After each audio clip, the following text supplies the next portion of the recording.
In the office today, I'm going to see patient Anna Wells. She's coming in today for follow-up of her chronic conditions, as well as experiencing some abdominal pain. I'm pulling her up on my schedule, and before I go into the room to see her, I'm going to take a quick look at her information. I'm going to take a quick look at her medications just to see what she's currently taking, as well as go over to documents and images to review the intake note that the nurse put in. So I can see here she is coming in for her abdominal pain. I'm going to scroll down, take a look at her vital signs for today. Looks okay, not perfect. Medications, allergies, and everything else that's on the intake note. At this point, I'm caught up to speed and I'm ready to go do my exam with Anna.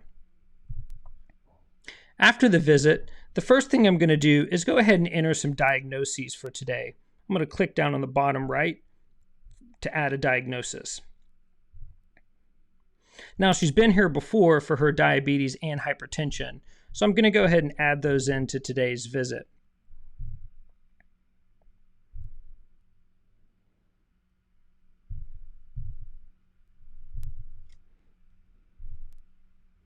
As well as her abdominal pain that she's been experiencing.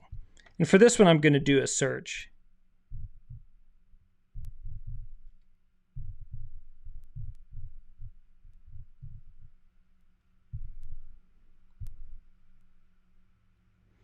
Now with those diagnoses added, I'm ready to go ahead and do my documentation. In the bottom left, I'm going to click on the microphone button. This is going to take me to the office visit note so I can begin my narrative section. Miss Wells comes in today to follow up on her diabetes, high blood pressure, but she is also experiencing some lower crampy abdominal pain, frequently followed by some loose stools, period. She denies any fever or changes in her diet, no nausea or vomiting, but she does admit to an increased stress from work. Insert normal physical exam macro.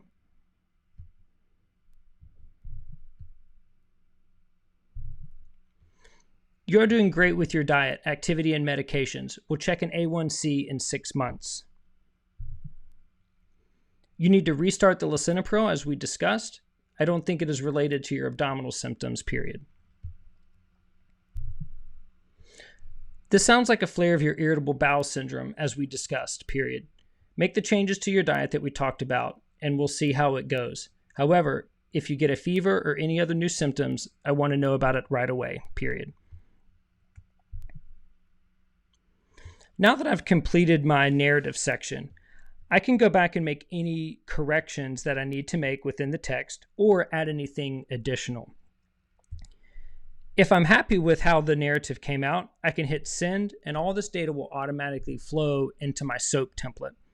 If, however, it's a really long narrative or I want to have someone else review it, I can very easily tap on this button and select to send to transcription and have someone review it for me. Once they reviewed it, the data is going to flow back into the templates the same way that it would if I were to send it directly from the mobile device.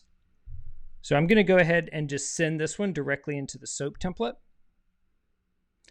I've now completed my dictation and I'm back in the EHR. I've opened up the SOAP template and you can see that now the dictated narrative has come back in. So right here's my narrative section for HPI. And at any time, I can go into any one of these sections and edit the text directly in the templates. If I scroll down, I can also see all the 3 plans that I dictated for the 3 diagnoses that we entered today from mobile. Again, with any one of these, we can click on them and make changes to the text directly in the SOAP template. For the physical exam, if I need to make edits, I can go over to the Nextgen mobile dictation template. And this is where there's several narrative sections that you can edit the text, and the physical exam would appear here. The end result, however, is everything will be on the document. So I can quickly pull up the chart note and take a look at all of the narrative sections entered into the document. If everything looks good, I can either sign right here or I can sign in my PAQ on the mobile device.